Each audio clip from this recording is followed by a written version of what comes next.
திருச்சபைக்கு வந்திருக்கிற யாவரையும் அன்புநாதர் இயேசு கிறிஸ்துவின் ஈடு இணைற்ற நாமத்தினாலே நான் வாழ்த்துக்கள் கூறுகிறேன். கர்த்தர் மிகவும் நல்லவர். இந்த வார பாடத்தையும் நமக்கு படிக்கும்படியாக கொடுத்த அவருடைய கிருபைகளுக்காக நான் ஆண்டவருக்கு மனதார நன்றி செலுத்துகிறேன். இப்பொழுதும் கூட ஒரு சிறு ஜெபம் செய்துவிட்டு நம்முடைய தியானத்திற்குள்ளாக நம்ம என்ன பண்ணலாம், கடந்து போகலாம். ஜெபம் செய்வோம். கிருபை நிறைந்த நல்ல ஆண்டவரே, இந்த பரிசுத்த ஓய்வு நாளில் உம்முடைய பாதத்துக்கு வந்திருக்கிறோம்.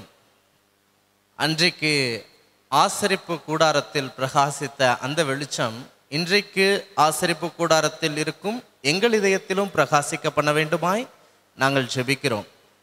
இதயத்தின் ஆழத்திலிருந்து ஊக்கமாய் ஏறெடுக்கப்படும் எந்த ஜெபமும் பரலோகத்தினால் சிறிய அளவில் பார்க்கப்படாது. பரலோகம் அதனை அங்கீகரித்து பதில் தரும் என்று நாங்கள் விசுவாசிக்கிறோம்.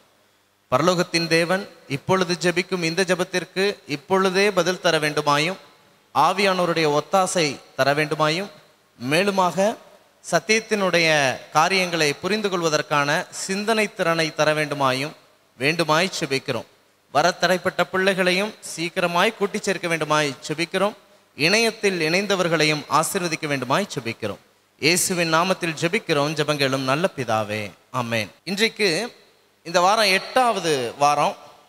எட்டாவது வார பாடம் ஆசரிப்பு கூடாரத்திலிருந்து வெளிச்சம் என்ற தலைப்பின் கீழாக என்ன பண்ண போறோம்னா நம்ம பார்க்க போகிறோம், படிக்க போறோம். ஆசரிப்பு கூடாரத்திலிருந்து வெளிச்சம். இந்த பாடம் ரொம்ப அழகான நம்முடைய சபையுடைய அஸ்திபார பாடமாக இருக்கிறது. அதனால நீங்க கவனமாக கவனிக்க வேண்டுமாய் நான் வேண்டுகிறேன். நம்முடைய திருச்சபையின் சத்தியங்களில் மிகவும் பிரசித்தமான சில சத்தியங்கள் இருக்கிறது. The unique message, நமக்கென்று தனித்தன்மையாக கொண்டுள்ள சில உபதேசங்கள் இருக்கிறது. இந்த சபைக்கென்று பிரத்யேகமாக மற்ற திருச்சபையை ஒப்பிட்டு பார்க்கும்போது வேறுபடுத்தி காட்டக்கூடிய சத்தியங்கள் இருக்கிறது. அதெல்லாம் என்னென்னு சொல்லுவாங்க? எதெல்லாம் நமக்கும் மற்ற திருச்சபைக்கும் வேறுபடுத்தி காட்டக்கூடிய சத்தியங்கள்? ஓய்வு நாள், சாபத். ஓகே, வேற? ஆசரிப்பு கூடாரம், சாங்சுரி. ஓகே, 2. வேற? சாபத், சாங்சுரி. வேறு? இரண்டாம் வருகை, செகண்ட் கம்மிங் ஆஃப் ஜீசஸ். 3. 4வது ஸ்பிரிட் ஆஃப் ப்ராஃபசி. நம்முடைய திருச்சபையில் உள்ள தீர்க்க தரிசன வரம் கொடுக்கப்பட்டிருக்கு. அதான் சொன்னீங்களோ? Okay, correct. Spirit of prophecy. 5வது ஸ்டேட் ஆஃப் த டெட். ஆவி மார்க்கத்தில் நமக்கு நம்பிக்கை இல்லை, இறந்தவர்கள் உடனே பரலோகத்திற்கு போகிறார்கள் என்ற கருத்தெல்லாம் நாம் நம்பவில்லை என்பதை குறிக்கும்படியாக ஸ்டேட் ஆஃப் த டெட். இந்த 5 காரியங்களும் மற்ற திருச்சபையோடு ஒப்பிட்டு பார்க்கும்போது நம் திருச்சபையை வேறுபடுத்தி காட்டக்கூடிய சத்தியங்கள். இதுல நமக்கு பார்த்தீங்க அப்படின்னா இன்னும் சில விஷயங்கள் இருக்குது. மற்ற திருச்சபையில் அநேக திருச்சபைகள், மற்ற திருச்சபைன்னா எல்லாத்தையும் சொல்லலை, சில திருச்சபையில் பார்த்தீங்கன்னா தெளிப்பு ஞானஸ்நானமும் குழந்தை ஞானஸ்நானமும் இருக்கும்.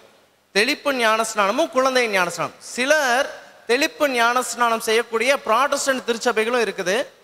குழந்தைகளுக்கு ஞானஸ்நானம் கொடுக்கக்கூடிய கலாச்சாரமும் இருக்கக்கூடிய சில திருச்சபைகள் இருக்குது. அது கத்தோலிக்க திருச்சபையாக இருந்தாலும் சரி, ப்ராட்டஸ்டன்ட் திருச்சபையாக இருந்தாலும் சரி, இப்படிப்பட்ட விஷயங்கள்லாம் இருக்குது. ஆனால் நம்முடைய திருச்சபையில் முழுக்கு ஞானஸ்நானம், பேப்டிசம் பை இமர்ஷன், இதை தான் நம்புகிறோம். சரிங்களா? ஆனால் இங்கே பாருங்க, எத்தனையோ சத்தியங்கள் நம்முடைய திருச்சபையை தனித்தன்மையாக காட்டினாலும் கூட இந்த சத்தியங்கள்ல அநேக சத்தியங்கள் நம்முடைய திருச்சபைக்கு நாம தான் கண்டுபிடித்தது இல்லை, நமக்கு தான் வெளிப்படுத்தப்பட்டது என்று சொல்லும் அளவிற்கு இல்லை. எப்படி நான் சொல்றேன்? ஓய்வு நாள் சத்தியம் நம்முடைய திருச்சபையின் முன்னோர்களுக்கு எப்படி கிடைத்தது அப்படின்னா, செவன்த் டே பேப்டிஸ்ட்னு ஒரு சர்ச் இருந்துச்சு. அந்த சர்ச்சில் இருந்து தான் எந்த சத்தியம் கிடைச்சிச்சு அப்படின்னா, சாபத் அப்படிங்கிற ஓய்வு நாள், 7ஆம் நாள் தான் ஓய்வு நாள் என்ற சத்தியம் அப்படியாகத்தான் என்ன பண்ணுச்சு அப்படின்னா நம்ம கிடைச்சு. செவன்த் டே பேப்டிஸ்ட் அப்படிங்கிற சபையில இருந்தா ஓய்வு நாள் சத்தியம் நமக்கு கிடைத்தது. சரிங்களா? முழுக்கு ஞானஸ்நானம் என்பதும் உபத்திரவ காலங்களில் சில சீர்திருத்தவாதிகள் இவ்விதமாக தெளிப்பு ஞானஸ்நானம் வேதத்திற்கு இசைவானது அல்ல, முழுக்கு ஞானஸ்நானம் தான் சரியானது என்பதை சில சீர்திருத்தவாதிகள் பேப்டிசம் பை இமர்ஷன், முழுக்கு ஞானஸ்நானத்தை அவர்கள் விசுவாசித்தார்கள். அந்த சத்தியங்களை நம்ம என்ன பண்ணிட்டோம்? சரியான சத்தியங்கள் வேதத்தோடு ஒப்பிட்டு இருக்கிறத நம்ம எடுத்துக்கிட்டோம். இன்கார்பரேட் பண்ணிக்கிட்டோம், எடுத்துக்கிட்டோம் நம்ம. ஆனா ஆசரிப்பு கூடார சத்தியம் என்பது இந்த திருச்சபைக்கு ஆண்டவர் பிரத்யேகமா வெளிப்படுத்தினது. இந்த திருச்சபைக்கு பிரத்யேகமாக ஆண்டவர் வெளிப்படுத்தின ஒரு சத்தியம் எது அப்படின்னா இந்த ஆசரிப்பு கூடார சத்தியம். சரிங்களா? இந்த சத்தியத்தை பற்றி தான் இன்றைக்கு நாம ஆழமாக கொஞ்சம் தியானிக்க போறோம். இதை பற்றி இன்னும் அநேக விஷயங்களை நம்ம புரிஞ்சுக்க போறோம். இந்த வார பாடத்தை உண்மையிலே நம்ம படிக்கணும்னா நமக்கு கொடுக்கப்பட்ட நேரம் போதாது. ஏன்னா அவ்வளவு விஷயங்கள் இருக்குது. அதுல சில விஷயங்களை நம்முடைய வாவிக்குரிய வாழ்க்கைக்கு பிரயோஜனப்படத்தக்க விஷயத்தை மட்டும் நான் சொல்லணும்னு ஆசைப்படுறேன். முதலாவது விஷயம், அக்டோபர் 22, 1844 ஆண்டவராக இயேசு கிறிஸ்து வருவார்னு ஒரு பெரிய இயக்கம், மில்லரைட் மூமெண்ட் இல்ல வருகைக்கான இயக்கம் என்று அட்வென்ட் மூமெண்ட் ஒன்று, ஒரு பெரிய இயக்கம் ஒன்று உருவாகி அந்த இயக்கம் அக்டோபர் 22, 1844 இயேசு வருவதை குறித்து என்ன பண்ணாங்க அப்படின்னா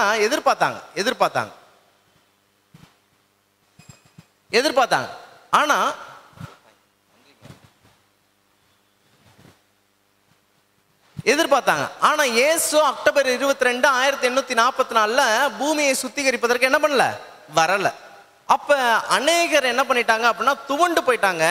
அநேகர் விசுவாசத்தை விட்டு விலகி போயிட்டாங்க. அந்த இயக்கத்தில் யாரும் முக்கியமான ஒரு நபரா இருந்தாங்க அப்படின்னா எலன் ஒயிட் அம்மையாரும் அந்த இயக்கத்தில் ஒரு நபரா இருந்தாங்க.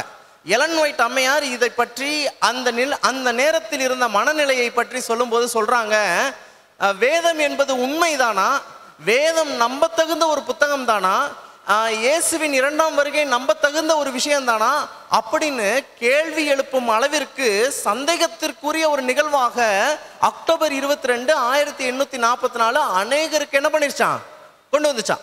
அப்ப ஒரு பெரிய கொஸ்டின் மார்க்கா இருந்துச்சு. ஏன்னா எதிர்பார்த்த விஷயம் என்ன பண்ணல, நடக்கல. ரொம்ப பெரிய டிசப்பாயின்மெண்ட், மிகப்பெரிய ஏமாற்றத்திற்குள்ளாக அந்த இயக்கம் கடந்து போனது. அதனால அநேகர் சத்தியத்தை விட்டு விலகி போனாங்க. ஆனா உண்மையாக இருக்கக்கூடிய சிலர் என்ன பண்ணாங்க அப்படின்னா ஆண்டவருடைய பாதத்தில் அமர்ந்து ஜெபம் பண்ணாங்க. அதுல இன்ட்ரெஸ்டிங்கான சில விஷயத்தை நான் உங்களுக்கு சொல்றேன். அதுல ஹிராம் எட்சன் அப்படின்னு ஒருத்தர் இருந்தார், பேரு ஹிராம் எட்சன்.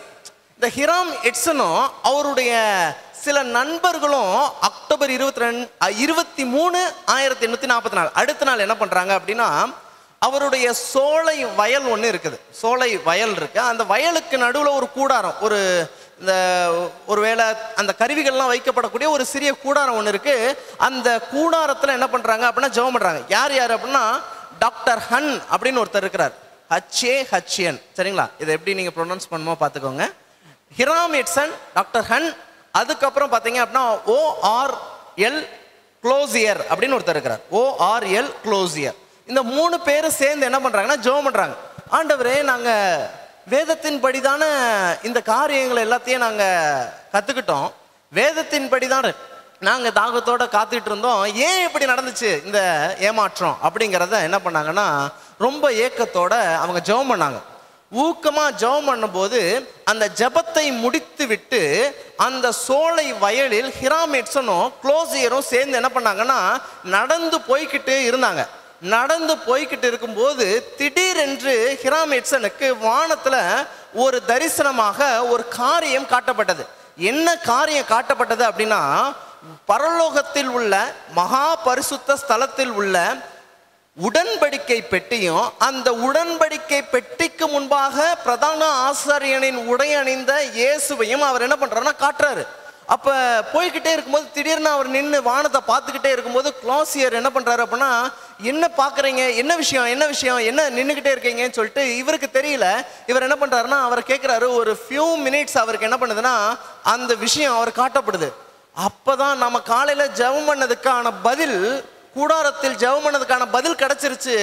என்ன கிடைச்சிருச்சு அப்படின்னா ஆண்டவர் 2300 ராப்பகல் செல்லும் பின்பு பரிசுத்த ஸ்தலம் சுத்திகரிக்கப்படும் சொல்லப்பட்டதை நம்ம பூமியை சுத்திகரிக்க இயேசு ஒருவார் நினைச்சுக்கிட்டு இருந்தோம். ஆனா பூமியை சுத்திகரிக்கிறதுக்கு இல்ல, பரலோகத்தில் சுத்திகரிப்பை ஏற்படுத்துவதற்காக இயேசு பரிசுத்த ஸ்தலத்திலிருந்து மகா பரிசுத்த ஸ்தலத்திற்கு போயிருக்கிறாரு.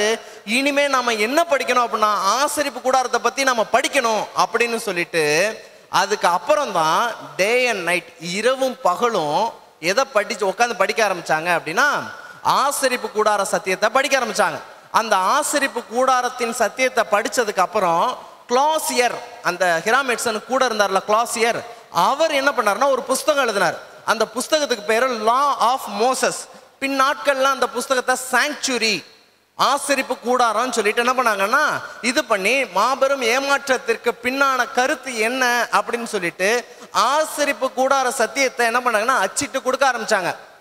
அந்த ஆசரிப்பு கூடார சத்தியத்தினுடைய பேம்ப்ளெட் யாருடைய கைகளுக்கு போச்சு அப்படின்னா ஜோசப் பேட்ஸ், அதற்கு பிற்பாடு ஜேம்ஸ் ஒயிட், எலன் ஒயிட், அவங்க கைக்கு என்ன பண்ணுச்சுன்னா இந்த சாங்சுரி என்று தலைப்பு கொடுக்கப்பட்ட இந்த கைப்பிரதி போச்சு.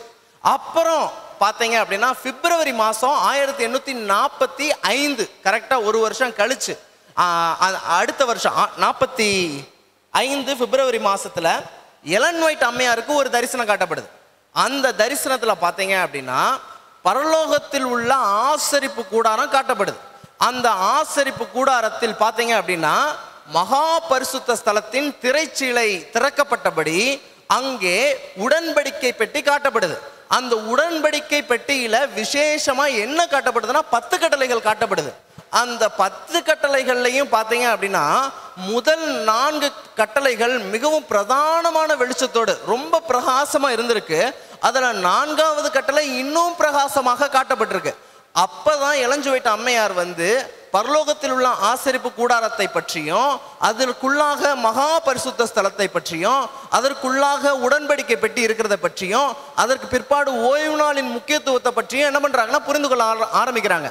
இதை பற்றி நீங்க தெரிஞ்சுக்கணும் அப்படின்னா ஏர்லி ரைட்டிங்ஸ்ங்கிற புஸ்தகம், பரம தரிசனங்கள் புஸ்தகத்தில் 54வது பக்கத்துலேருந்து 56வது பக்கத்தை வாசிங்க. 2300 ராப்பகல் அப்படிங்கிற தலைப்பின் கீழாக இருக்கும். முன்ன பின்ன 2-3 அதிகாரங்களை நீங்கள் ஒப்பிட்டு படுத்தீங்கன்னா இந்த விஷயங்களை புரிஞ்சுக்கலாம். அப்போ இளஞ்சுவைட்டு அம்மையாருக்கு ஒரு வருடம் கழித்து தான் கிடைக்கும் போது அவங்க அதுக்கப்புறம் என்ன அக்னாலேஜ் பண்ணாங்க அப்படின்னா கிளாசியர் ஏற்கனவே சாங்சுரியை பற்றி ஒரு புக்கு போட்டார்ல, அந்த புஸ்தகமும் எனக்கு காட்டப்பட்ட விஷனும் ஆண்டவரால் வழிநடத்தப்பட்டது தான். அந்த செய்தி, அந்த கைப்பிரதி கர்த்தருடைய வார்த்தையின்படி தான் அமைந்திருக்கிறது அப்படின்னு சொல்லிட்டு இந்த நடந்த நிகழ்வை பற்றி என்ன பண்ணாங்கன்னா சொன்னாங்க. அப்போ எலன் ஒயிட் அம்மையாருக்கு உடன்படிக்கை பெட்டி காட்டப்பட்டது, ஆலயத்தை காட்டப்பட்டதுங்கிற விஷயம் வந்து இந்த சபை சரித்திரத்தில் மிக முக்கியமான விஷயம். ஏன்னா இதற்கு அப்புறம் தான் ஆசரிப்பு கூடார சத்தியத்தினுடைய ஆழங்களை புரிந்து கொள்வதற்கு சபை என்ன பண்ணுச்சுன்னா தெரிந்து கொள்ள ஆரம்பிச்சிச்சு. இந்த விஷயத்துக்கு வேத ஆதாரம் இருக்குதா அப்படின்னா இந்த விஷயத்தினுடைய நிறைவேறுதல் வேதத்தில் இருக்குது. அந்த விஷயத்தை வாசிக்கணும் அப்படின்னா வெளிப்படுத்தல் 11:19 வாசிக்கலாம். வெளிப்படுத்தல் 11:19.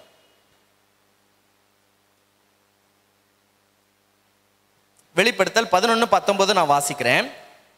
அப்பொழுது பரலோகத்தில் தேவனுடைய ஆலயம் திறக்கப்பட்டது. அவருடைய ஆலயத்திலே அவருடைய உடன்படிக்கையின் பெட்டி காணப்பட்டது. பரலோகத்தில் தேவனுடைய ஆலயம் திறக்கப்பட்டது. அவருடைய ஆலயத்திலே அவருடைய உடன்படிக்கை பெட்டி காணப்பட்டது. இந்த வசனத்தின் நிறைவேறுதல் எங்க நடக்குது அப்படின்னா இளஞ்சுவைட்டு அம்மையாருக்கு ஆலயம் காட்டப்படுது. ஆலயம் உடனே ஒட்டுமொத்த ஆசரிப்பு கூடாரத்தை நீங்க நினைச்சுக்க வேண்டாம். ஆலயம் அப்படிங்கிறது மகா பரிசுத்த ஸ்தலத்தை குறிக்கக்கூடிய ஒண்ணு.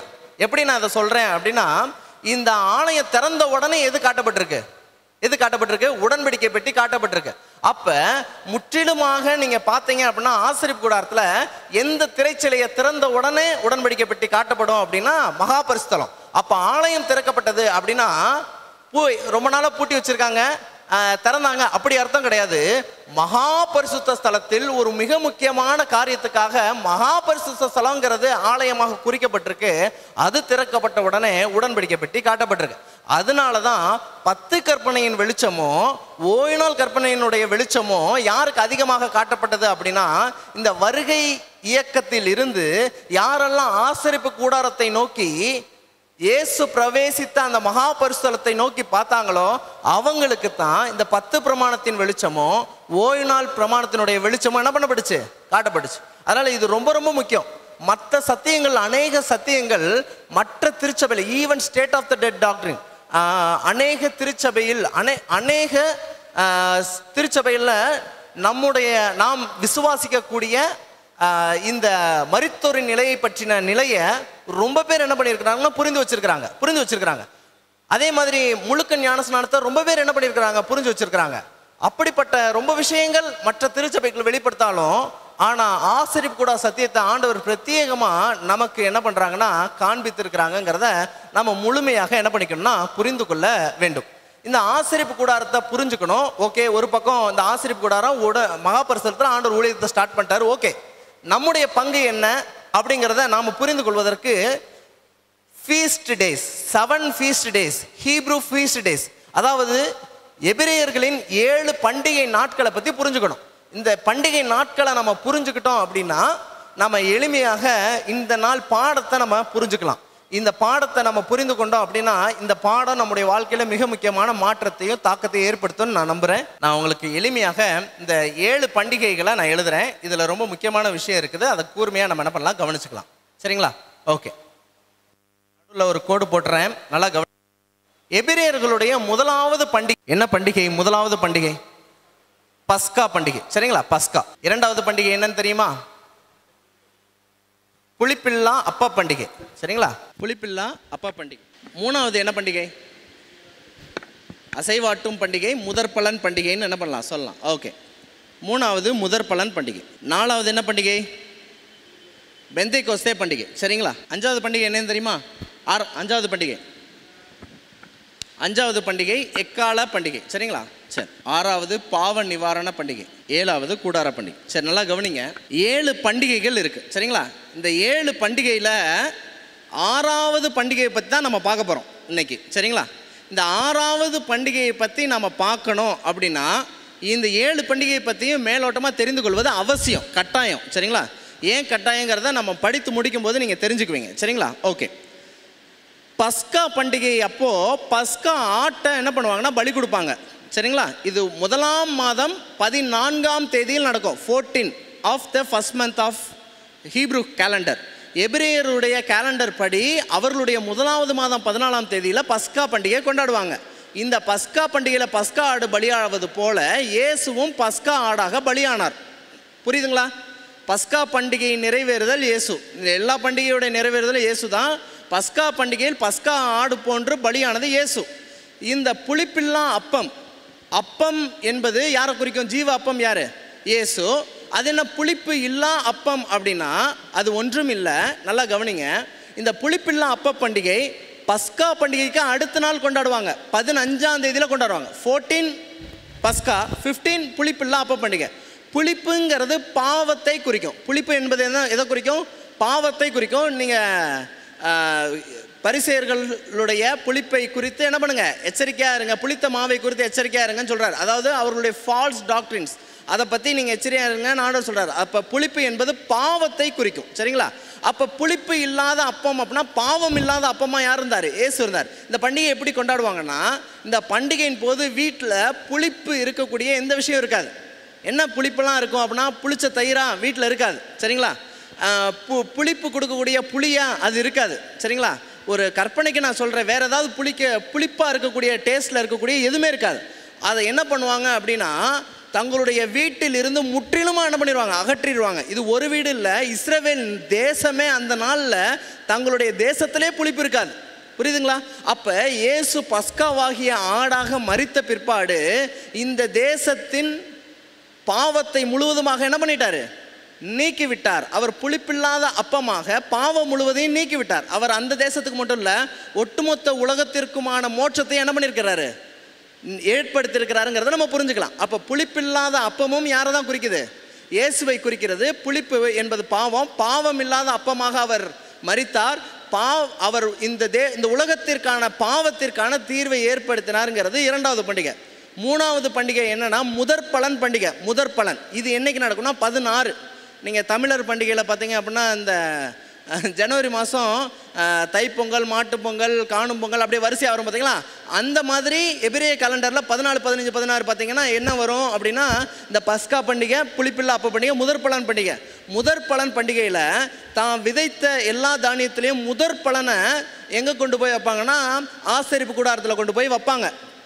அப்போ இயேசுவானவர் மரித்தோரில் முதற்பலனாக தன்னை பிதாவினிடத்தில் ஒப்படைத்தார் என்பதற்கான அடையாளமாக 3ஆம் நாள் மூணாவது நாள் கொண்டாடுவாங்க. பஸ்கா முதல்ல, ரெண்டாவது நாள் புளிப்பில்லா அப்ப பண்டிகை, மூணாவது முதற் பலன் பண்டிகை. இந்த முதற் பலன் பண்டிகையின் படி எப்படி இயேசு அந்த முதற் பலனாக ஒரு தானியத்தையே வைக்கிறாங்களோ அந்த மாதிரி இயேசு தன்னை முதற் பலனா யாருக்கு ஒப்பு கொடுத்தார் அப்படின்னா பிதாவுக்கு ஒப்பு கொடுத்தார். அதுதான் ரிசரக்ஷன் ஆஃப் ஜீசஸ், இயேசுவின் உயிர்த்தெழுதல். அப்போ இந்த 3 பண்டிகையும் குறித்த நேரத்தில் குறித்த காலத்தில் என்ன பண்ணுச்சுன்னா நடந்துச்சு. 4வது பண்டிகை பார்த்திங்கன்னா இது பஸ்கா பண்டிகைக்கு பிற்பாடு இந்த 3 பண்டிகைக்கு அப்புறம் 50வது நாள், அதாவது 3ஆம் மாதம் 5ஆம் தேதியில் கொண்டாடக்கூடிய ஒரு பண்டிகை. கரெக்டாக பார்த்தீங்க அப்படின்னா இயேசு உயிர்த்தெழுந்ததுக்கு பிற்பாடு 50வது நாளில் கொண்டாடக்கூடிய ஒரு பண்டிகை எதுனா இந்த பஸ்கா பெந்தேகோஸ்தே பண்டிகை. இந்த பெந்தேகோஸ்தே பண்டிகையில் தான் என்ன நடந்துச்சு அப்படின்னா பரிசுத்த ஆவியானவர் பரலோகத்திலிருந்து இறங்கி சீஷர்களை நிரப்பி என்ன காரியம் எல்லாம் நடந்துச்சு அப்படின்னா சுவிசேஷம் உலகம் முழுவதும் போவதற்கான ஒரு சூழல் ஏற்பட்டது. அதனால 7 பண்டிகையில் முதல் 4 பண்டிகை it related to the first coming of Jesus, இயேசுவின் முதலாம் வருகையை குறித்து சொல்லப்பட்ட பண்டிகைகள். நான் சொல்ல புரியுதுங்களா? அப்போ 1ஆம் மாதம் 14ஆம் தேதி முதலாம் வருகை சம்மந்தப்பட்டது, பஸ்கா முதலாம் வருகை சம்மந்தப்பட்டது, புளிப்பில்லா அப்ப பண்டிகை முதலாம் வருகை சம்மந்தப்பட்டது, முதற் பலன் இயேசுவின் உயிர்த்தெழுதல் முதலாம் வருகை சம்மந்தப்பட்டது, பெந்தேகோஸ்தே முதலாம் வருகை சம்மந்தப்பட்டது. சரிங்களா? இப்போ எக்கால பண்டிகையை பார்த்தீங்க அப்படின்னா இதெல்லாம் 1வது மாதம் கொண்டாடுவாங்க. இது மட்டும் 50வது நாள் 3ஆம் மாதத்துக்கு வரும். சரிங்களா? இதெல்லாம் முதலாம் வருகையை குறிக்கிறது. இந்த 3 பண்டிகை இருக்குது பார்த்தீங்களா? முதல் 4 முதலாம் வருகை, 2வது 3 பார்த்தீங்கன்னா 2ஆம் வருகையை குறிக்கக்கூடியது. எப்படி அப்படின்னு சொன்னீங்கன்னா 7வது மாதம், ஹீப்ரு கேலண்டரில் 7வது மாதம் கொண்டாடக்கூடிய பண்டிகை. சரிங்களா? இதை நம்ம கொஞ்சம் தெளிவாக புரிஞ்சுக்கலாம். இந்த 7வது மாதம் 1வது தேதியில் என்ன ஊதுவாங்க அப்படின்னா எக்காலம் ஊதுவாங்க. எக்காலம், இது பேர் எக்கால பண்டிகைன்னு சொல்லுவாங்க. எக்கால பண்டிகை. இந்த எக்காலம் என்ன பண்ணுவாங்க அப்படின்னா 7வது மாதம் 1ஆம் தேதியில் ஊதுவாங்க. சரிங்களா? என்ன இந்த விஷயம் ஊதப்படும் அப்படின்னா சில எபிரேய ஸ்காலர்ஸ் ஹீப்ரு ஸ்காலர்ஸ் என்ன சொல்கிறாங்கன்னா இதை 10 நாள் ஊதுவாங்களாம். 10 நாள் ஊதுவாங்களாம். என்னென்னா ஒவ்வொரு முறை எக்கால ஊதுற சத்தத்தை கேட்டால் என்ன ஞாபகம் வரணும் அப்படின்னா 7வது மாதம் முதல் தேதியில் எக்கால பண்டிகை, 7வது மாதம் 10ஆம் தேதியில் கூடார பண்டிகை, பாவ நிவாரண பண்டிகை. பாவ நிவாரண பண்டிகை. அப்போ பாவ நிவாரண பண்டிகை என்பது 6வது பண்டிகை என்பது இஸ்ரவேல் மக்களுடைய வாழ்க்கையில் மிக முக்கியமான பண்டிகை. ஏன் மிக முக்கியமான பண்டிகைனா இது நியாய தீர்ப்போடு சம்மந்தப்பட்ட ஒரு பண்டிகை. நான் சொல்கிற புரியுதுங்களா? நியாய தீர்ப்போடு சம்மந்தப்பட்ட பண்டிகை. எப்படி இதை நான் சொல்கிறேன் அப்படின்னா மற்ற எல்லா பண்டிகையிலையும் நல்லா ஆடை பலியிட்டு குடும்பத்தோடு உட்காந்து சமைத்து சாப்பிட்டு ஃபீஸ்டிங் நடக்கும், விருந்து நடக்கும். ஆனால் 6வது பண்டிகையில் அப்படி கிடையாது. Only fasting, no feasting. நான் சொல்ல புரியுதுங்களா? பாவ நிவாரண நாளில் விருந்து கிடையாது, உள்ளத்திற்கான மருந்து மட்டும்தான், ஃபாஸ்டிங் மட்டும்தான். நான் சொல்ல புரியுதுங்களா? அப்போ இந்த 7வது மாதம் 10ஆம் தேதியில் நியாய தீர்ப்பு ஒன்று என்ன பண்ண போகுது, நடக்க போகுது.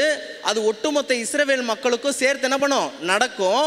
அதற்கு ஆயத்தமாகுங்கன்னு சொல்லும்படியா என்ன பண்ணுவாங்கன்னா எக்காலம் ஊதுவாங்க. அப்போ 10 நாளும் 7ஆம் மாதம் 1ஆம் தேதி 2ஆம் தேதி 3ஆம் தேதின்னு சொல்லிட்டு என்ன பண்ணுவாங்க, எக்காலம் ஊதுவாங்க. இப்போ பார்த்தீங்க அப்படின்னா இந்த முதல் 4 பண்டிகையும் முதலாம் வருகையை குறிப்பது போல் இந்த எக்காலம் எல்லாம் என்ன நமக்கு சொல்லுது அப்படின்னா ஆண்டவர் 2ஆம் முறை வரப்போகிறார், நியாய தீர்ப்பு நடக்க போகிறது, நீ ஆயத்தமாகு அப்படிங்கிற விஷயத்த இந்த எக்கால பண்டிகை நமக்கு கொடுக்கிறது. இந்த வேலையை தான் யார் பார்த்தாங்க அப்படின்னா வில்லியம் மில்லரும் அவருடைய இயக்கமும் பார்த்தது. என்ன சொன்னாங்க அப்படின்னா ஆண்டவர் 2ஆம் முறை வரப்போகிறார், ஆண்டவருடைய நியாய தீர்ப்பு கொடுக்கப்பட போகிறது அப்படிங்கிறத வருகை இயக்கத்தினர் அட்வென்ட் மூமெண்ட் என்ன பண்ணாங்க, முதலாம் தூதனின் என்ன பண்ணாங்க சொன்னாங்க. இதனால தான் நம்ம தேவனுக்கு பயந்து அவரை மகிமைப்படுத்துங்கள், அவர் நியாய தீர்ப்பு கொடுக்கும் வேலை வந்ததுங்கிற செய்தியை எப்போ இருந்து எக்காலம் ஊதுறோம் அப்படின்னா 1834 என்ன பண்ணுறோம், நியர்லி 30ஸ்க்கு மேலே 1830ஸ்க்கு மேலே என்ன பண்ணுறோம், எக்காலம் ஊதுறோம். இப்போ கரெக்டாக பாவ நிவாரண நாள் 6வது பண்டிகைக்கு வந்துட்டோம். விடிஞ்சா 7வது பண்டிகை அந்த மாதிரி இருக்கும். இப்போ 6வது பண்டிகை என்னன்னா பாவ நிவாரண பண்டிகை. இந்த பண்டிகையில் என்ன செய்வாங்க, எப்போ தொடங்குச்சு இந்த பண்டிகை அப்படின்னா அக்டோபர் 22 1844 தொடங்குச்சு. சரிங்களா? இப்போ மற்ற பண்டிகைக்கும் இந்த பண்டிகைக்கும் என்ன வித்தியாசம் அப்படின்னா இந்த பாவ நிவாரண பண்டிகையின் போது மட்டும்தான் பிரதான ஆசாரியன் எங்கே போக முடியும் அப்படின்னா மகா பரிசுத்தலத்துக்குள்ளே போக முடியும். மற்ற நாள் என்ன பண்ண மாட்டாங்க, போக மாட்டாங்க. வருஷத்துலேயே ஒரே ஒரு முறை தான் என்ன பண்ணுவாங்க, போவாங்க. சரிங்களா? இப்போது இந்த பாவ நிவாரண நாள் தொடங்கிருச்சு. அக்டோபர் 22 1844 தொடங்கிருச்சு. அதிலிருந்து நியாய தீர்ப்பு நடக்குது. அப்படின்னா எத்தனை வருஷமாக நடந்துக்கிட்டு இருக்கு? எத்தனை வருஷமாக நடந்துக்கிட்டு இருக்கு? 1844 யாராவது மேக்ஸ் டீச்சர் இருந்தால் கணக்கு போடுங்க. 1844 2024 ஆயிடுச்சு. எத்தனை வருஷம் ஆச்சு? 180 வருஷமாக நம்ம எதில் தான் இருக்கோம் அப்படின்னா பாவ நிவாரண பண்டிகையில் தான் இருக்கிறோம். புரியுதுங்களா? பாவ நிவாரண நாளில் தான் இருக்கிறோம். இந்த பாவ நிவாரண நாளை பற்றி நமக்கு வேதத்தில் 3 இடங்களில் இருக்கிறது. அதில் பிரதானமாக இருக்கிறது 2 இடம். ஒன்று லேவியராமம் 16, இன்னொன்று லேவியராமம் 23. சரிங்களா? 23. இந்த 2 இடங்களையும் என்ன பண்ணிக்கோங்கன்னா தெளிவாக என்ன பண்ணிக்கோங்க, நீங்கள் பின்பாக வீட்டுக்கு போய் படித்து பாருங்கள். சரிங்களா? சரி, இப்போ விஷயத்துக்கு வரலாம். பாவ நிவாரண நாளில் நாம் செய்ய வேண்டியது என்ன? இதை நம்ம நல்லா புரிஞ்சுக்கணும். நாம் செய்ய வேண்டியது என்ன, நமக்காக இயேசு என்ன செய்கிறார், இதை நல்லா புரிந்து கொள்ளலாம். பாவ நிவாரண நாளில் நாம் செய்ய வேண்டியது என்ன அப்படின்னா, அந்த காலத்தில் மக்கள் என்ன பண்ணுவாங்க அப்படின்னா உபவாசம் இருப்பாங்க. பாவ நிவாரண நாளில் தன்னுடைய ஆத்மாவை தாழ்த்தணும் அப்படின்னு சொல்லிட்டு ஆண்டவர் லேவியராமம் 16 சரி 23 சரி சில இன்ஸ்ட்ரக்ஷனை நமக்கு என்ன பண்ணியிருக்காரு, கொடுத்துருக்கிறார்.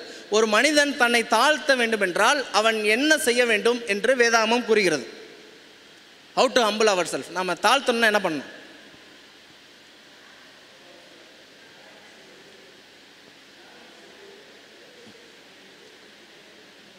நிச்சயமா ஒரு அழகான விஷயம், ஒரு விஷயம் நான் சொல்கிறேன்.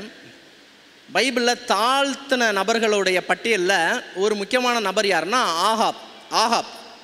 ஆகாப் ஒரு கெட்ட அரசன். அவனை போய் உதாரணத்துக்கு சொல்கிறீங்க அப்படின்னா, ஆகாப் தன் இதயத்தை தாழ்த்தினதை நீ அறிந்தாயா அப்படின்னு சொல்லிட்டு எலியாட்ட ஆண்டவர் என்ன பண்ணுவார், ஆகாப்பை பார்த்து சொல்லுவார். ஆகாப் அப்படி என்ன தாழ்மையாக செஞ்சார் அப்படின்னா, ஆகாபுக்கு முன்பாக அவருடைய நியாய தீர்ப்பு கொடுக்கப்படும் போது அவர் உடனே செஞ்ச விஷயம் என்னென்னா, தன்னுடைய ராஜ வஸ்திரத்தை மாற்றி என்ன உடுத்திக்குவார் அப்படின்னா ரெட்டு உடுத்திக்குவார். அதற்கு அப்புறம் அவர் உபவாசம் இருப்பார். அப்போ பைபிளில் நீங்கள் பார்த்தீங்கன்னா ஒரு ஆத்மா தன்னை தாழ்த்துது அப்படின்னா 2 விஷயம் முக்கியமாக செய்யும். ஒன்று என்ன மாற்றிடும், ட்ரெஸ்ஸை மாற்றிடும். இன்னொன்று என்ன பண்ணிடும் அப்படின்னா சாப்பிட மாட்டாங்க, உபவாசம். இந்த 2 விஷயத்தையும் பிரதானமாக யார் செய்வா அப்படின்னா பாவ நிவாரண நாளில் செய்வாங்க. அப்படின்னா பாவ நிவாரண நாளை பற்றி படிக்கிறவங்க நம்ம இனிமேல் வாழ்க்கை ஃபுல்லாக ரெட்டு தான் உடுத்தி இருக்கணுமா, நாம் இனிமேல் வாழ்க்கை ஃபுல்லாக என்ன தான் உபவாசம் தான் இருக்கணுமா அப்படின்னா யாரும் உயிரோடு இருக்க முடியாது இல்லைங்களா? நான் சொல்கிறது புரியுதுங்களா? இது நான் சொல்கிற விஷயம் புரியுதுங்களா? அப்போ இதனுடைய ஆன்மீக பொருள் என்ன, அர்த்தம் என்ன அப்படிங்கிறத நம்ம தெளிவாக என்ன பண்ணணும், புரிஞ்சுக்கணும்.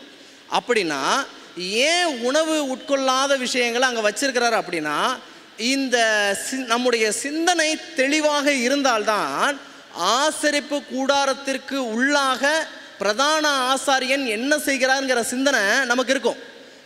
நமக்கு என்ன விஷயம், நம்ம உபவாசம் இருக்கும்போது நம்முடைய சிந்தனை தெளிவாக இருக்கும். அப்படி சிந்தனை தெளிவாக இருந்தால் தான் நியாய தீர்ப்பு ஒன்று நடக்குது, அதை பிரதான ஆசாரியன் செய்கிறாருங்கிற விஷயத்தை நம்மளால் புரிஞ்சுக்க முடியும். அப்படி என்றால் இந்த பாவ நிவாரண நாளில் வாழ்கிறவங்க தங்களுடைய உணவு, நம்முடைய சிந்தனையை தெளிவாக வச்சு கொள்ளக்கூடிய உணவை எடுத்துக்கணும். நான் சொல்கிற புரியுதுங்களா? நம்முடைய சிந்தனை நியாய தீர்ப்பை பற்றின செய்தியையும் பிரதான ஆசாரியன் பற்றின காரியத்தை புரிந்து கொள்வதற்கும் தெளிந்த புத்தியுள்ளவர்களாக இருப்பதற்கு ஏற்ற ஒரு உணவை நம்ம என்ன பண்ணணும், உணவு பழக்கமாக எடுத்துக்கணும். அதனால தான் நம்ம சபையில் ஹெல்த் ரிஃபார்ம் அப்படின்னு ஒன்று வந்திருக்கு. நான் சொல்ல போகிறீங்களா?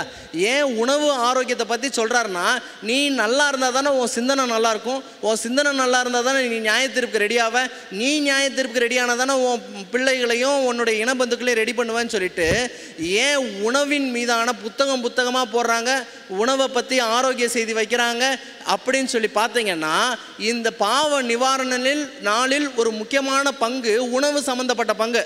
அதனால் நம்முடைய சிந்தனை தெளிவாக வைத்துக் கொள்ளக்கூடிய ஆரோக்கிய உணவை எடுத்துக்கொள்ளணுங்கிறது பிரதானமான விஷயம். அப்போ பாவ நிவாரண நாளில் வாழ்கிற நம்ம எப்படிப்பட்ட விஷயங்களை நம்ம செய்கிறோங்கிறத சிந்திச்சு பாருங்கள். 1. 2வது உடையில் மாற்றம். அவங்க சாதாரணமாக ஒரு கல்யாண வீட்டுக்கு போகக்கூடிய உடையை அணியலை, ரெட்டு உடுத்துனாங்க. அப்படின்னா தங்களுடைய ஆடை முதற்கொண்டு எவ்வளவு எளிமையாக இருக்க வேண்டுமோ அப்படிப்பட்ட ஆடைகளை என்ன பண்ணுறாங்க, தெரிந்து கொள்கிறாங்க. அப்போ பாவ நிவாரண நாளில் வாழக்கூடிய சிலருடைய வாழ்க்கையை ஆடையை பார்த்து தெரிந்து கொள்ளலாம். ஒரு விஷயம் நான் உங்களுக்கு சுருக்கமாக சொல்கிறேன். இந்த சத்தியங்கள் எல்லாம் 1844 அப்புறம் ஆண்டவர் தரிசனம் எலன் ஒயிட் அம்மையார் கொடுத்துக்கிட்டு இருக்கிற நேரத்தில் பேட்டில் க்ரீக் அப்படிங்கிற ஒரு இடம் இருந்துச்சு. பேட்டில் க்ரீக் அப்படின்னு ஒரு இடம். இந்த இடத்துல சத்தியத்தை விசுவாசித்து ஆண்டவருடைய வருகை விசுவாசித்தவங்களாம் சேர்ந்து அங்கே பள்ளிக்கூடங்களை ஸ்டார்ட் பண்ண அடுத்தடுத்து என்ன பண்ணுறாங்க அப்படின்னா சில விஷயங்களை செஞ்சுக்கிட்டு இருக்காங்க. போகிற போக்கில் இவங்க சத்தியத்தை விட்டு விலகும் போது என்ன ஆயிடுச்சு அப்படின்னா, அங்கே உள்ளவங்க தங்களுக்கு வாழ்கிறதுக்குன்னு ஒரு வீடு என்ன பண்ணுறாங்கன்னா கட்டுறாங்க. எலன் ஒயிட் அம்மையார் பார்க்குறாங்க, அவங்களுடைய வீடுகள் அவங்களுடைய இரண்டாம் வருகை வரப்போகிறது, இயேசு வரப்போகிறாருங்கிற விஷயத்துக்கு மாறா, அவங்களுடைய நம்பிக்கைக்கு மாறா இன்னும் அதிகமாக லக்ஸூரியா எக்ஸ்ட்ராவேகண்ட்டாக இன்னும் ஊதாரித்தனமாக எவ்வளவு பணம் முதலீடு வீடு கட்டுவதுனா வீடு நம்முடைய அத்தியாவசியத்துக்கு இல்லாமல் ரொம்ப ஆடம்பரமாக செய்யக்கூடிய விஷயங்கள்லாம் அங்கே செஞ்சாங்க. அப்போ எலன் ஒயிட் சொன்னாங்க, உங்களுடைய வீடுகளெல்லாம் நீங்கள் இரண்டாம் வருகைக்கு தயாராகிறீங்க அப்படிங்கிறத வெளிப்படுத்தக்கூடிய ஒரு விஷயமா என்ன பண்ணல இல்லை அப்படின்னு என்ன பண்ணாங்கன்னா சொன்னாங்க. அப்போ இந்த பாவ நிவாரண நாளில் வாழக்கூடியவர்கள் தங்களுடைய உடையில் எளிமை, அதுக்காக நாம் ரெட்டு மட்டும்தான் உடுத்தி வரணும்னு சொல்ல, எளிமையான உடை, அதை நம்ம பகுத்தறிவு புரிஞ்சுக்கணும்னு நான் நினைக்கிறேன். அப்போ எளிமையான உடையை அணிந்தவர்களாக, எளிமையான வாழ்வாதாரம் கொண்டிருக்கிறவர்களாக, அதாவது நம்ம இருக்கிற இடம் எளிமை, என்னுடைய உடை எளிமை, என்னுடைய உள்ளம் எளிமை, என்னுடைய உணவு எளிமை, எல்லாத்துலேயும் ஹம்பிள்னஸ் இருக்கக்கூடியதாக இருக்கணும். அப்போ நம்முடைய வாழ்க்கை எவ்வளவு எளிமையாக இருக்க வேண்டும் என்பதை என்ன பண்ணணும், நாம் புரிந்து கொள்ள வேண்டும். ஒன்று என்ன செய்வாங்கன்னு சொன்னேன், உணவு சாப்பிட மாட்டாங்க, ரெண்டாவது ரெட்டு உடுத்திருப்பாங்க, மூணாவது விஷயம் சொல்கிறேன், பாவ நிவாரணால எந்த ஒரு வேலையும் செய்ய மாட்டாங்க, எந்த ஒரு வேலையும் அப்போ 1844 சமுத்திரக்காரவங்க யாரும் வேலையை செய்யக்கூடாதானா? அப்படி கிடையாது. அதனுடைய பிரின்சிபல் என்ன அப்படின்னா, நாம் செய்யக்கூடிய வேலை பரலோகத்தில் நியாய தீர்ப்பு நடக்கிறது, நமக்காக ஒரு பிரதான ஆசாரியன் பரிந்து பேசிக்கொண்டிருக்கிறார் என்ற சிந்தனையை திருடிவிடாத வேலையை நாம் செய்ய வேண்டும். அப்படின்னா என்ன அப்படின்னா, இன்றைக்கு நம்முடைய வாழ்க்கையை எவ்வளவு தூரம் மகா பரிசுத்த ஸ்தலத்தில் இயேசு பரிந்து பேசுகிறார், நமக்கு நியாய தீர்ப்பு நடக்குதுங்கிற சிந்தனையவே நம்முடைய சிந்தனையிலிருந்து எடுத்து போடும்படியாக ரொம்ப டிஸ்ட்ராக்ஷனாக சாத்தா என்ன பண்ணியிருக்கான், வச்சுருக்கிறான். சொல்கிறது புரியுதுங்களா? அப்போ நம்ம நீங்கள் யோசிச்சு பாருங்கள், உங்கள் வாழ்க்கையில் ஆண்டவர் நியாயம் தீர்க்க போகிறாருங்கிற விஷயத்தெல்லாம் போன வாரம் நினச்சி பார்க்குற அளவுக்கு இருந்துச்சா? உங்கள் வாழ்க்கை சிந்திச்சு பார்க்குற அளவுக்கு இருந்துச்சா? ஐயோ நியாய தீர்ப்பு நடக்க போது நான் தயாராகணுங்கிறத பற்றின சிந்தனை கொடுத்துச்சா? இல்லை நியாய தீர்ப்பு நடக்க போது நான் இன்னும் மற்ற என்னுடைய சொந்த பந்தங்களுக்கெல்லாம் சொல்லணுங்கிற சிந்தனை நமக்கு இருந்துச்சா? அந்த சிந்திக்கக்கூடாத அளவுக்கு இந்த உலகத்தில் நம்மளை என்ன பண்ணுறான் அப்படின்னா, கெடுக்கு பொடி போட்டு வச்சுருக்கிற வேலையை என்ன பண்ணுறான், சாத்தான் செய்கிறான். அப்படின்னா நான் ஒரு விஷயம் சொல்கிறேன், நீங்கள் பரலோகத்தின் ஆண்டவருடைய நியாய தீர்ப்பை பற்றின சிந்தனையை உடையவர்களாக இல்லாமல் இருக்கிறதுக்கு நீங்கள் செய்கிற வேலையே தடையாக இருக்கலாம். ஒருவேளை அந்த வேலை உங்களுக்கு மிகப்பெரிய ஆசீர்வாதத்தை கொடுக்கறதா கூட இருக்கலாம். ஆனால் அது தேவனால் உண்டானது அல்ல. உங்கள் சிந்தனை பரலோகத்தின் ஆண்டவரின் காரியத்தை விட்டு பிரிக்கக்கூடிய ஒரு வேலையை நீங்கள் பிஸியாக செஞ்சுக்கிட்டு இருக்கிறீங்க அப்படின்னா, பாவ நிவாரண நாளில் இருக்கிறவர்கள் அப்படிப்பட்ட பணியை செய்ய மாட்டாங்க. Just quit it. நான் டைரெக்டாக சொல்கிறேன், அப்படி ஆண்டவருடைய பணியை உங்களுடைய சிந்தனைகளும் ஆண்டவருடைய ஊழியத்தை பற்றின சிந்தனையும் உங்களுக்கு இல்லாத ஒரு வேலை காலத்தில் நீங்கள் மாட்டிக்கிட்டு இருக்கீங்கன்னா அதை விட்டுருங்க. ஏனென்றால் இந்த வேலையோடு பணத்தோடு நரகத்திற்கு போவதோடு வேலை இல்லாமல் ஆண்டவரால் போஷிக்கப்பட்டு பரலோகம் வரது எவ்வளோ மேல். நான் ரொம்ப ஸ்ட்ரைட்டாக இந்த விஷயத்தை வைக்கிறேன், ரொம்ப ஷார்ப்பான விஷயம். ஏன்னா அப்படிப்பட்ட விஷயங்கள் இவ்விதமாக இருக்குது. இன்னொரு விஷயம் நான் சொல்கிறேன், இன்னும் சில பேர் நம்முடைய சபையில் இருக்கக்கூடியவர்களுக்கே என்ன ஒரு சில விஷயம்னா, படம் பார்த்தா என்ன தப்பு அப்படிங்கிற விஷயமா இருக்கட்டும், அதிலிருந்து நாங்கள் நல்ல காரியங்களை கற்றுக்கொள்கிறோங்கிற சிந்தனையாக இருக்கட்டும், இல்லை கிரிக்கெட் பார்த்தா என்ன தப்பு அப்படிங்கிற விஷயமா இருக்கட்டும், இப்படிப்பட்ட விஷயங்கள்லாம் பொழுதுபோக்கு அம்சங்கள்லாம் குறித்த பல கேள்விகளை எழுப்புறாங்க. I want to make it some straight point. என்ன ஸ்ட்ரெயிட் பாயிண்ட் சொல்லணும்னு நினைக்கிறேன் அப்படின்னா, பரலோகத்தில் நமக்காக ஒருத்தர் பரிந்து பேசி கொண்டிருக்கும்போது நாம் இப்படிப்பட்ட உல்லாசமான காரியங்களில் உட்காந்து நான் பாப்கார்ன் போட்டுட்டு வாயில் போட்டுக்கிட்டு நான் ஒரு படம் பார்த்துக்கிட்டு இருக்கேன், ஒரு 52 இன்ச்சில் எல்சிடியில் நான் படம் பார்த்துக்கிட்டு இருக்கேன். அவர் எனக்காக பரிந்து பேசி இவன் வாழட்டும், இவன் என்னுடைய பேர் ஜீவ புஸ்தகத்தில் இருக்கணும்னு சொல்கிறார். எப்படி இருக்கும் அவர் மனசு? நீங்கள் யோசிச்சு பாருங்கள். இவன் நல்லா இருக்கணுங்கிறக்காக அவர் பரிந்து பேசுகிறாரு, நான் இங்கே உட்காந்து என்டர்டெயின் பண்ணிக்கிட்டு இருக்கேன். ஆனால் ஆண்டவர் நமக்கு என்ன காரியத்தை கற்றுக் கொடுத்தார் அப்படின்னா, இந்த உலகத்தின் உல்லாசங்களை அனுபவிப்பதற்காக அல்ல, நாம் அந்த நியாய தீர்ப்பின் செய்தியை புரிந்து கொண்டு இந்த மாதிரி அழிஞ்சுக்கிட்டு இருக்கிற நபர்களுக்கு நான் என்ன பண்ணணும், உதவி பண்ணணுங்கிறதுக்காக தான் கூப்பிட்டு வாரம் கூப்பிட்டு வச்சு சத்தியம் சொல்கிறது. இதுக்கு சத்தியம் சொல்கிறதுக்கு ஒரு நபரை ஆயத்தம் பண்ணுறாரு, ஒரு நமக்கு கேட்குறதுக்கு திறம்பட கேட்குறதுக்கு ஸ்பீக்கர் வாங்கி கொடுத்துருக்கிறாரு, நல்ல பெஞ்சு வாங்கி போட்டிருக்கிறாரு, நல்ல கட்டணம் கட்டி கொடுத்துருக்கிறாரு, ஃபேனை போட்டு விட்டுருக்கிறாரு, எலக்ட்ரிசிட்டி கொடுத்துருக்கிறாரு. அப்படின்னா நாம் எதை புரிஞ்சுக்கணும்னா, அவர் நியாய தீர்ப்பு கொடுக்க போகிறாரு, நாம் ஆயத்தமாக இருக்கணுங்கிற செய்தியை புரிஞ்சுக்கணும்.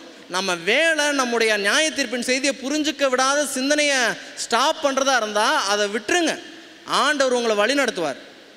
சொல்கிறது புரியுதுங்களா? அப்போ இன்றைக்கு இப்படிப்பட்ட சிந்தனை உடையவர்களாக நம்ம என்ன பண்ணணும், இருக்கணும். அப்போ நாம் நம்முடைய ஆண்டவருடைய சத்தியத்தை கைக்கொள்வதற்கும் நம்ம குடும்பத்தை சத்தியத்துக்குள்ளே வழி நடத்துறதுக்குமான ஒரு மிகச்சிறந்த வேலையை நம்ம என்ன பண்ணிக்கணும், தேர்ந்தெடுத்து கொள்வது மிகவும் சரியான விஷயம். அது மட்டும் இல்லை, இந்த வெளியில் உள்ளவங்க செய்யக்கூடிய இன்னும் ஒரு விஷயத்தை நான் சொல்கிறேன். இவங்க என்ன பண்ணுவாங்க அப்படின்னா, தங்களுடைய வாழ்க்கையில் உள்ள பாவங்களை தேடி தேடி புரிந்து என்ன பண்ணுவாங்கன்னா அறிக்கை பண்ணிக்கிட்டே இருப்பாங்க. ஏன் அப்படின்னா, நான் தங்களுடைய பாவங்கள் அனைத்தும் நிவர்த்தி செய்யப்படணுங்கிறதுக்காக they will be more conscious. எப்படி கான்சியஸ் அப்படின்னா, நம்ம பாவியாகியே என்மேலே கிருபையாகிரும் அப்படின்னு சொல்லிட்டு ஆயக்காரனுடைய ஜபத்தை சிம்பிளாக சொல்லிட்டு போயிடுறோம். ஆனால் அப்படி கிடையாது. எப்படி அப்படின்னா, நாம் செய்யக்கூடிய ஒவ்வொரு விஷயத்தையும் ஆண்டவர்கிட்ட இது சரியா தப்பா, நான் செஞ்சது சரியா இல்லை, இந்த விதமாக நான் தப்பு செஞ்சுட்டேன், என்னை மன்னிச்சிருங்க, அந்த நபரை பார்த்தா நான் அவங்களுக்கு விரோதமாக நான் செஞ்சதானே நான் மன்னிப்பு கேட்குறேங்கிற அளவுக்கு நம்ம ரொம்ப சரியாக கேட்கக்கூடியவர்களாக இருக்கணும். நம்ம ரொம்ப இடத்துல கொடுத்த வார்த்தையை காப்பாற்ற முடியல, we are not keeping our words. அதை குறித்து நம்ம பாவ அறிக்கைலாம் செய்கிறோமானே தெரில. நம்ம ஒரு இடத்துக்கு ஒரு டைமில் வரேன்னு சொல்கிறோம், நம்ம போகிறதில்ல, அது தவறு. ஏன்னா நமக்கு தெய்வம் வாக்கு தத்துவம் மாறாதவர் என்று வேதம் சொல்லுது. வாக்கு தத்துவத்தில் உண்மையுள்ளவர் என்று வேதம் சொல்லுது. கொடுத்த வாக்கை நாம் காப்பாற்றுகிறதில் உண்மையுள்ளவர்களாக இருக்கிறோமா? அப்படி இல்லைன்னா நம்ம ஆண்டவர்கிட்ட மன்னிப்பு கேட்குறோமா? நாம் கொடுத்த நேரத்தில் இந்த நேரத்தில் வரேன்னு சொன்னால் நான் கரெக்டாக இருக்கிறேன்னா? வீட்டிலேருந்து கிளம்பிட்டீங்களா பிரதர்ன்னு கேட்டால் இன்னும் 2 மினிட்ஸில் வந்துடுறேன்னு, அதுவே மிகப்பெரிய பொய். நான் சொல்ல புரியுதுங்களா? அப்போ நாம் ஒயிட் லை அப்படின்னு சொல்ல முடியும். இதெல்லாம் ஒரு பொய்யாவே, அந்த பொய்யெல்லாம் ஒரு விஷயமாகவே பொருட்படுத்த முடியாத விஷயங்களுக்கு ரொம்ப கடந்து வந்துட்டோம். நாம் கோபப்படுறது, எரிச்சல் அடைகிறது, பெருமைப்படுறது, பொறாமப்படுறது, நம்மளை நாமே வஞ்சித்து கொள்வது, பழி போடுறது, குறை பேசுறது, புரணி பேசுறது, இப்படி நம்ம என்ன பண்ணலாம் அப்படின்னா அடுக்கிக்கிட்டே போகலாம். அவ்வளோ விஷயம் இருக்குது. அப்போ நமக்கு ஆண்டவர் என் வாழ்க்கையில் நான் ஒருத்தரை பற்றி பேசினேன், என்னோடய இன்டென்ஷன் ஆஃப் த ஹார்ட் என்னவாக இருந்துச்சு, என்னுடைய இதயத்தில் அதனை பற்றின ஒரு எண்ணம் என்னவாக இருந்துச்சு. நீங்கள் நல்லதை கூட பாவமாக செய்யலாம். எப்படின்னு நான் சொல்லவா? நீங்கள் தர்மம் போடும்போது கூட மற்றவங்க பார்க்கணுன்னு செஞ்சால் அது என்னதானா பாவம்தான். அப்போ நம்ம செய்யக்கூடிய நற்செயலுக்கு பின்பதாக கூட சுயநலம் இருந்துச்சுன்னா பரலோகம் என்ன பண்ணாது, அங்கீகரிக்காது. அதனால தான் பவுல் சொல்கிறாரு, நீ உன் சொத்தையை விற்று அன்னதானம் கொடுத்தாலும் அன்பு உனக்கு இராவிட்டால் அன்பு இல்லாமல் அன்னதானம் பண்ண முடியும். எப்படி அப்படின்னா, பொலிட்டீஷியன்ஸ்லாம் பார்த்தீங்கன்னா, அரசியல்வாதிகள்லாம் ரொம்ப வருஷம் 4 வருஷமாக ஆளையே காணும் அப்படி இருப்பாங்க. திடீர்னு பார்த்தா மோர் பந்தல் போட்டிருப்பாங்க. ஏன்னா எலெக்ஷன் வரப்போகுதுன்னு தெரிஞ்சுக்கணும். புரியுதுங்களா? அப்போ ஒரு விளம்பரத்திற்காக நல்லது செய்கிறதுக்கு மனுஷன் வருவான். அப்போ அது கூட சுயநலம் இருக்கும். தன்னுடைய மரியாதை காப்பாற்றிக் கொள்றதுக்காக கூட நல்லது செய்ய வரலாம். இன்னும் ஒரு சில விஷயங்கள், நான் இப்படிலாம் செய்கிறத பார்த்துட்டு நான் கொஞ்சம் ஸ்பிரிச்சுவல் பர்சன் நினைக்கிறதுக்காக கூட நான் என்ன பண்ணலாம், பார்த்தா கொஞ்சம் மரியாதை கொடுத்து என்னை கொஞ்சம் ஆவிக்குரிய நபர் நினைப்பாங்களே அப்படிங்கிறதுக்காக கூட நினைப்பலாம், செய்யலாம். இதெல்லாம் இந்த காரியம் ஒன்றும் ஆண்டவர் பார்வையில் வேகாது. அப்போ சுயநலம் இல்லாமல் செய்யப்படக்கூடிய விஷயம் மட்டும் தான் இதுவாகும். அப்போ தான் இதயத்தை பிழிஞ்சு ஆண்டவர் இன்னும் என் விஷயத்தில் ஏதாவது இருக்குதா, நான் மாற்றிக்கணுமான்னு கேட்கணும். இப்போ ஆண்டவர் நம்மளை மாற்றிக்கணும்னு ஒரு விஷயம் நினைக்கிறார். இப்போ ஆண்டவரே டேரெக்டாக சொல்வாரா இல்லை மற்றவங்க மூலமாக சொல்வாரா? இப்போ உதாரணத்துக்கு நான் பைக்கில் வரேன், வரும்போது என்ன பண்ணுது அப்படின்னா, காக்கா என்னுடைய சட்டையில் பின்பகுதியில் எச்சம் போட்டுருச்சு. சரிங்களா? இப்போ அது எனக்கு தெரியல. இப்போது யாராவது வந்து ஏதாவது சொல்கிறாங்க அப்படின்னா, உன் வேலையை பார்த்துட்டு போ, உன் யோக்கியதை என்னன்னு தெரியுமா அப்படின்னு நான் பேசினேன்னா கடைசி வரைக்கும் ஏன் அசுத்தத்தை நான் நீக்க முடியுமா? நீக்க முடியாது. ஏன் அப்படின்னா, நம்ம அநேக நேரத்தில் மற்றவங்க மூலமாக தான் ஆண்டவர் நம்முடைய குறைவுகளை கம்யூனிகேட் பண்ணுவார். ஆனால் நம்ம இந்த நேம் ஆஃப் ஜீசஸ்னு பலர்னவங்க வாயிலே என்ன பண்ண ஒரு 2 போடு போட்டு அவங்க சொல்ல வரைக்கே பயப்படுவாங்க. இவங்கள்ட்ட சொன்னால் நம்மளை ஏற்றுக்குவாங்களா ஏற்றுக்க மாட்டாங்களா, இல்லை சிலுவையிலே அரைஞ்சிருவாங்களாங்கிற அளவுக்கு தான் பயம் இருக்கும். அப்படி இருக்கக்கூடாது. we have to be open. நம்ம திறந்த மனதோடு என்னுடைய குறைவுகளை கேட்டுக்கொள்வதற்கான திறந்த மனதோடு இருக்கணும். அப்போ தான் நம்ம பாவம் என்னங்கிறதே சொல்ல முடியும். அப்போ பாவம் என்னங்கிறத புரிஞ்சால் தான் நம்ம அறிக்கையே செய்ய முடியும். நாம் நம்முடைய பாவங்களுக்கு அறிக்கை செய்யணும். ஆண்டவர் சொல்கிறாரு, நம்மளை என்னென்ன அழைச்சிருக்கிறார் அப்படின்னா, ஆசாரியனா அழைச்சிருக்கிறேன்னு ஆண்டவர் சொல்கிறார். ஆசாரியனா அழைச்சிருக்கிறான் அப்படின்னா, ஆசாரியன் மற்றவருடைய பாவத்துக்கு அறிக்கை செய்வான். அப்போ ஆண்டவரே, எங்களுடைய ஜனம் இன்னும் இருக்குது, என் குடும்பம் இன்னும் இருக்குது, அவங்க இன்னும் உணர்வடையாமல் இருக்கிறாங்க, இன்னும் சத்தியத்தில் வாஞ்சியாக இல்லாமல் இருக்கிறாங்க, அவங்களுக்கு வேதத்தையும் 2ஆம் வருகை பற்றின புரிதலும் இல்லாமல் இருக்குது. அப்போ இவங்களாம் ஆயத்தமாகணும் ஆண்டவரே அப்படிங்கிற விஷயத்தை என்ன பண்ணணும், நம்ம சொல்லிக் கொடுக்கணும். இப்போ நாம் நம்முடைய பாவத்தையும் அறிக்கை செய்யணும். நம்ம தானியலை போல் மற்றவங்களுக்காகவும் நம்ம என்ன பண்ணணும், அறிக்கை செய்யக்கூடியவர்களாக இருக்கணும். இப்படிப்பட்ட விஷயங்கள்லாம் பாவ நிவாரண நாளில் நடக்கக்கூடிய விஷயமா இருக்கணும். ஆனால் நம்முடைய வாழ்க்கை அவ்விதமாக இல்லை. அப்போ ஆண்டவர் மறுபடியுமா இந்த உலகத்தில் சீக்கிரத்தில் ஆசாரியன் தன்னுடைய பணியை முடிச்சுட்டு என்ன பண்ண போகிறாரு? வெளியில் வர போகிறார். தன்னுடைய இதயத்தை தாழ்த்தாத எந்த ஆத்மாவும் அறுப்புண்டு போகும். நான் இன்னொரு இன்ட்ரெஸ்டிங்கான ஒரு விஷயம் சொல்லி முடிச்சிடறேன். பிரகாரத்தில் பார்த்தீங்கன்னா பாவிகளும் வந்துட்டு போவாங்க, ஆசாரியனும் வந்துட்டு போவாங்க, எல்லாருமே வந்துட்டு போகிற ஒரு இடமா இருக்கும். சரிங்களா நான் சொல்கிறது? சரிங்களா? ஆனால் பரிசுத்த ஸ்தலத்துக்கு யார் மட்டும் தான் போவா அப்படின்னா, யார் தான் போவா? பரிசுத்த ஸ்தலத்துக்கு ஆசாரியர், லேவி கோத்திரத்தில் உள்ள ஆசாரியர்கள் யாருனாலும் என்ன பண்ணலாம்? பரிசுத்தலத்துக்கு போகலாம். பரிசுத்த ஸ்தலத்தில் ஆசாரியர்கள் யார் வேணால் என்ன பண்ணலாம்? போகலாம். அப்போ பிரகாரத்தில் பாவியும் வருவான், ஆசாரியரும் பணி செய்வாங்க. பரிசுத்த ஸ்தலத்தில் லேவி கோத்திரத்தை சேர்ந்த ஆசாரியர்கள் யாருனாலும் என்ன பண்ணலாம்? பணிபுரியலாம். அதுக்கு ஒரு டைம் டேபிள்லாம் வச்சுருப்பாங்க. ஆனால் ஆசாரியர்கள் யாருனாலும் செய்யலாம். ஆனால் மகா பரிசுத்தலத்தில் யார் தான் போக முடியும்? எத்தனை பேர் போக முடியும்? ஒருத்தர் மட்டும்தான் போக முடியும். அப்படின்னா என்ன அர்த்தம்னா, பிரகாரத்தில் கூட்டமாக மக்கள் வர்ற மாதிரி சர்ச்சைக்கு எல்லாரும் வரலாம். ஆனால் நியாய தீர்ப்புக்கு ஒன்றா யாரை தான் பார்க்கணும்? மகா பரிசுத்தலத்தில் ஆண்டவரை பார்க்கணும். கூட்டமாக போக முடியாது. என் ஹஸ்பண்ட் செஞ்ச நல்லதை வச்சு ஒய்ஃபோ இல்லை ஒய்ஃப் அநேகருக்கு உபசரிச்சிருக்காங்கிறத வச்சு ஹஸ்பண்டோ என்ன பண்ண முடியாது? ஆண்டவரேன்னு சொல்லிட்டு ஒளிஞ்சிக்க முடியாது. அப்போ ஒவ்வொருத்தரும் பரிசுத்தலத்து வரைக்கும் என்ன பண்ணலாம்? ஒரு மிக்ஸ்டு குரூப் வந்து ஆசாரியனுடைய குரூப் என்ன பண்ணுது? வந்துட்டு போகுது. ஆனால் மகா பரிசுத்த ஸ்தலத்தில் நேருக்கு நேராகத்தான் என்ன பண்ண வேண்டியது இருக்குன்னா, சந்திக்க வேண்டியதாக இருக்கும். அப்படிப்பட்ட ஒரு சூழ்நிலையில் நம்ம வாழ்ந்துக்கிட்டு இருக்கிறோம். இதில் ஒரு விஷயம் என்ன அப்படின்னா, இப்படி ஆண்டவரை நம்ம சந்திக்க போகிற நாம் எவ்விதமான ஆயத்தத்தோடு இருக்கிறோங்கிறது தான் ஆசரிப்பு கூடார சத்தியத்தினுடைய மிக முக்கியமான நோக்கமாக இருக்கிறது. சரிங்களா? அப்படிப்பட்ட நபர்களாக நம்ம இருப்போம்.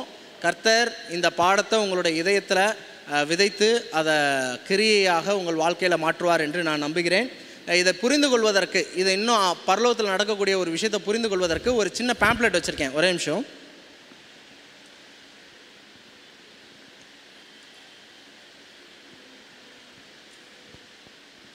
இந்த இறுதி எச்சரிப்பு அப்படின்னு சொல்லிட்டு ஒரு கைப்பிரதி இருக்குது. சரிங்களா? இறுதி எச்சரிப்புன்னு ஒரு கைப்பிரதி இருக்குது.